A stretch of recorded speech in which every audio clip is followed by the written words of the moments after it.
তো আল্লাহর কোরআন থেকে নবীকে পেশ করিলে, নবীর হাদিস থেকে নবীকে পেশ করিলে, সাহাবায়ে কেরামের কথা থেকে নবীকে পেশ করিলে আর কুমাইতেও হয় না, আর এত কিচ্ছা কাহিনী ফালতু কথা বানোয়াটি 13 খান থেকে জোড়া দিয়া আইনা কথা মিলাইতে হয় না।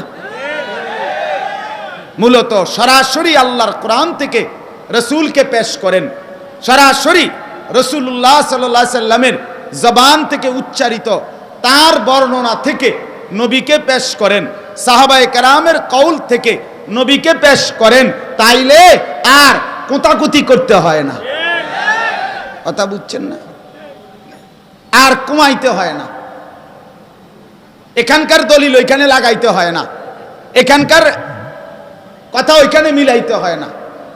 আজকে বদনসিব এটাই, যারা মূলত সুন্নাতের অনুসরণ করে না, কোরআন সুন্নাহর প্রকৃত অনুসরণ নাই, তাদের প্রত্যেকটা বিদআত, তাদের প্রত্যেকটা মন গড়া কাজ তারা প্রমাণ করতে গিয়ে হাজারো রকমের কোরআন সুন্নাহকে কেন্দ্র করে ছল ছাতুরি এবং বাহানার আশ্রয় নিয়ে মানুষকে ধোঁকা দেওয়ার চেষ্টা করে। এটাই সত্য, এটাই সত্য, এটাই বাস্তবতা। নয়তো সরাসরি কোরআনুল কারীম থেকে আল্লাহর নবীকে পেশ করলে উম্মত এমনিতেই দিশেহারা, এমনিতেই আনন্দে মাতোয়ারা হয়ে যায় যে আমার রসুলের আলোচনা কোরআনের মধ্যে এত বেশি, এত বেশি।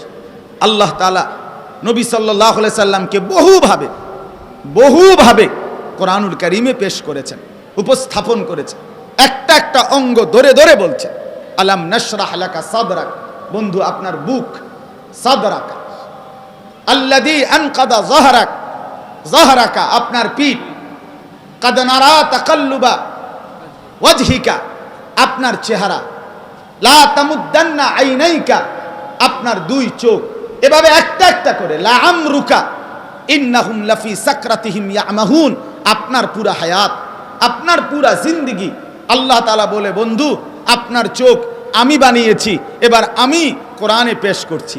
আপনার বুক আমি বানিয়েছি, আমি কোরআনে পেশ করছি। আপনার পিঠ আমি বানাইছি, আমি পেশ করছি। আপনার চেহারা আমি বানিয়েছি, আমি পেশ করেছি। অর্থাৎ যেন আল্লাহ তাআলা বলেন পৃথিবীবাসী আমার থেকেই শোনো বন্ধু আমি কেমন বানাইলাম, দোস্ত আমি কেমন সাজাইলাম, আমার মাহবুব আমি কেমনে বানাইছি। খুলিকতা মুবাররাআম মিন কুল্লি আইব কাআন্নাকা কাদ খুলিকতা কামা তাশাউ। হযরতে হাসান ইবনে সাবিত রাদিয়াল্লাহু তাআলা আনহু বলেন, হে আল্লাহর নবী আপনাকে আল্লাহ তাআলা সমস্ত ত্রুটি থেকে মুক্ত করে বানিয়েছেন, যেন আপনাকে বানিয়েছেন আপনার মনের মতো করে অথবা রব্বুল আলামিন নিজের মনের মতো করে। এজন্য এই আয়াতে আল্লাহ তাআলা 10টি বৈশিষ্ট্য বলছেন নবীজির। কয়টি বলেন? 1 আর রাসূল, তিনি রাসূল। কেন অনুসরণ করবে এই মুহাম্মদকে সাল্লাল্লাহু আলাইহি ওয়াসাল্লাম? কেন? 1 নাম্বার তিনি রাসূল, তিনি আমার রাসূল, তিনি আমার প্রেরিত, এ কারণে তাকে অনুসরণ করে। 2 আমি সংক্ষেপে বলতেছি, বিস্তারিত প্রত্যেক শব্দের অনেক ব্যাখ্যা, কমপক্ষে তাফসিরে মারিফুল কোরআনও যদি পড়েন আপনি চমৎকার ব্যাখ্যা এই আয়াতের পাবেন। এই সিরাতের মাসে, এই রবিউল আউয়াল মাসে কমপক্ষে যদি এই আয়াত সহ কোরআন থেকে নবীর আলোচনা পড়তো তো উম্মত আরো লাভবান হইত, লাভবান হইত। এজন্য 1 নাম্বার বৈশিষ্ট্য হলো তিনি রাসূল, এ কারণে তাকে অনুসরণ করো। 2 নাম্বার আন-নবী, তিনি আমার নবীও, আমার নবী তিনি, অতএব তাকে অনুসরণ করো। তিনি নবীও, তিনি রাসূলও। 3 নাম্বার আল উম্মি, তিনি উম্মি। এটার বিস্তারিত ব্যাখ্যা ছাড়া সহজ কথা হইল 3 নাম্বার আল্লাহ বোঝাইতে চাচ্ছেন তিনি আমার এমন নবী, এমন রাসূল, আমার এমন বন্ধু, তার একটি অক্ষর কোনো লেখা, কোনো পড়া বিগত 40 বছরে দুনিয়ার কারো কাছ থেকে 1 অক্ষর তিনি লেখেনও নাই, 1 অক্ষর তিনি পড়েনও নাই। তার 23 বছরের সমস্ত বক্তব্য আচরণ, উচ্চারণ, উঠা বসা, নড়াচড়া, সমস্ত ইলম সরাসরি আমি আল্লাহ প্রদত্ত, আমার দান, আমার দেওয়া, আমার দেওয়া, আমার দেওয়া। ওয়া আল্লামাকা মা লাম তাকুন তা'লাম ওয়া কানা ফাদলুল্লাহি আলাইকা আযীমা। আল্লাহ তাআলা বলেন, বন্ধু আপনি যা জানতেন না তার সব ইলম আমি আপনাকে দিয়েছি। তাহলে আল উম্মি দুনিয়াবি পড়ালেখা মুক্ত, সরাসরি আসমান থেকে গ্রহণ করা, রব্বে করিম থেকে গ্রহণ করা, ওহীর ইলম, আসমানি ইলম।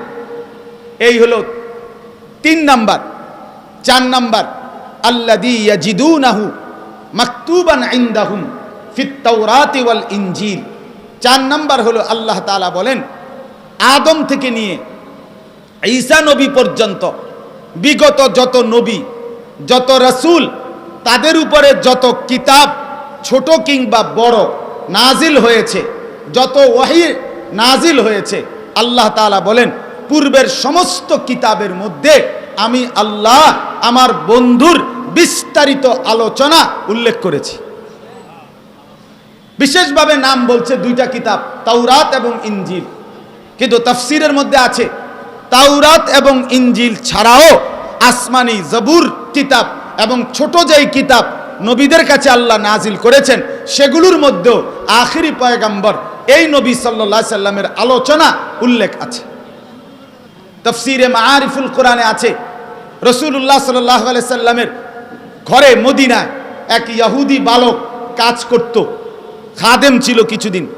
ছেলেটা একদিন অসুস্থ হয়ে গেছে, নবীজি তার বাড়িতে গেছে তাকে দেখতে, গিয়া দেখে ছেলেটা বিছানায় শোয়া, তার বাবা পাশে বসে তাওরাত কিতাব পড়তেছে। আল্লাহর নবী সাল্লাল্লাহু আলাইহি ওয়াসাল্লাম বলেন, ওই লোকটাকে, বাপকে বলল, তুমি আল্লাহকে সাক্ষী রেখে বলো তো তোমাদের এই কিতাবে আমার বিস্তারিত আলোচনা আছে না? তো ওই বাপটা ইহুদি, সে বলল, না মুহাম্মদ, তোমার কোনো আলোচনা আমাদের কিতাবে নাই।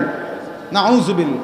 এটা বলতেই এই অসুস্থ ছেলেটা সোজা হইয়া বৈশা সে বলল, হে আল্লাহর রাসূল, আপনি আমারে কালেমা পড়াইয়া মুসলমান বানান। বলল কেন? কয় এই যে আমার আব্বার এই মিছা কথাই প্রমাণ করে আপনি সত্য নবী। কয় মানে ইতিপূর্বে আমার আব্বা এই তাওরাত কিতাব থেকে আমাকে শতবার বলছে, শুনাইছে, পড়া শুনাইছে, আপনার কথা এই কিতাবে বিস্তারিত আলোচনা আছে। এখন আপনার সামনে মিথ্যা বলছে, এই জন্য আমার নিশ্চিত হয়েছে আপনিই সত্য নবী। তাইলে 4 নাম্বার হলো আল্লাহ তাআলা বলেন আমার বন্ধুর আলোচনা পিছনের কিতাবে আছে। 5 নাম্বার, ইয়ামুরুহুম বিল মারুফ, যত কিছু নেক কাজ, উত্তম কাজ তিনি সবগুলো তোমাদেরকে করার জন্য আদেশ করেছেন। 6 নাম্বার, ওয়ায়ানহাহুম আনিল মুনকার, যত কিছু মন্দ, অপছন্দনীয়, গুনাহের কাজ, পাপ কাজ সবগুলোর থেকে তিনি তোমাদেরকে নিষেধ করেছেন। তাহলে উত্তম কাজের কথা বলে যিনি, তিনি তো অনুসরণীয়। মন্দ কাজ থেকে নিষেধ করে যিনি, তিনি অনুসরণীয় নয়।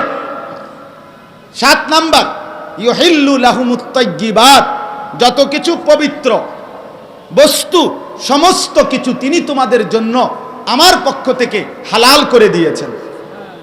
8 নাম্বার, ওয়ায়ুহাররিমু আলাইহিমুল খাবাইসা, যত কিছু খবিস, অপবিত্র, নাপাক, নিকৃষ্ট, নোংরা, তত কিছু সব তোমাদের জন্য তিনি হারাম করে দিয়েছেন। তিনি মধুকে যেমন হালাল করেছেন, মদকে তেমন হারাম করেছেন। তিনি হালাল উপার্জনকে যেমন রোজগারকে হালাল করেছেন, সুদকে, ঘুষকে তেমনিভাবে হারাম করে দিয়েছেন, হারাম করে দিয়েছেন। তিনি ছাগলের গোশত এটাকে যেমন হালাল বলছেন, তো কুকুরের গোশত এটাকে তিনি হারাম বলছেন। মানে যা কিছু পবিত্র তা হালাল বলেছেন, যা কিছু অপবিত্র তা হারাম বলেছেন। এই হলো 8। 9 নাম্বার, ওয়ায়াদাউ আনহুম ইসরাহুম, পূর্ববর্তী নবীদের শরীয়তে এমন অনেক বিধান ছিল যেটা পালন করা ওই উম্মতের অনুসারীদের জন্য একবারে বোঝার মতো ছিল, ভারী ছিল। আল্লাহ বলেন এরকম ভারী বোঝা ওয়ালা আমল আমার বন্ধু আমার পক্ষ থেকে তোমাদের জন্য সহজ করে দিয়েছে। যেমন একটা উদাহরণ, পূর্ববর্তী নবীর শরীয়তে ইহুদিদের জন্য আল্লাহ তাআলা একটা বিধান দিছিলেন, যেই প্রাণীর গোশত খাওয়া হালাল ওই প্রাণীর চর্বি খাওয়া হারাম। বুঝেন নাই? গোশত খাওয়া কি হালাল, কিন্তু ওইটারই ওই গোশতের চর্বি খাওয়া কি হারাম। এখন আপনি 3 কেজি গরুর গোশত কিনাই না, যদি এটা থেকে চর্বি বাসন লাগে প্রত্যেক টুকরার থেকে, তো গোশত খাইবেন কোন দিন, চর্বি বাঁচবেন কোন দিন বলেন? গোশতের ভিতরে তো কি থাকে, চর্বি থাকে, তো এটা কেমনে বাঁচবে? এটা তো পরে একবারে ভীষণ কষ্টকর। আল্লাহ তাআলা বলেন, আমার এই নবীর মাধ্যমে আমি তোমাদের জন্য এই বিধান হালকা করে দিয়েছি, যে প্রাণীর গোশত হালাল ওই প্রাণীর চর্বিও হালাল।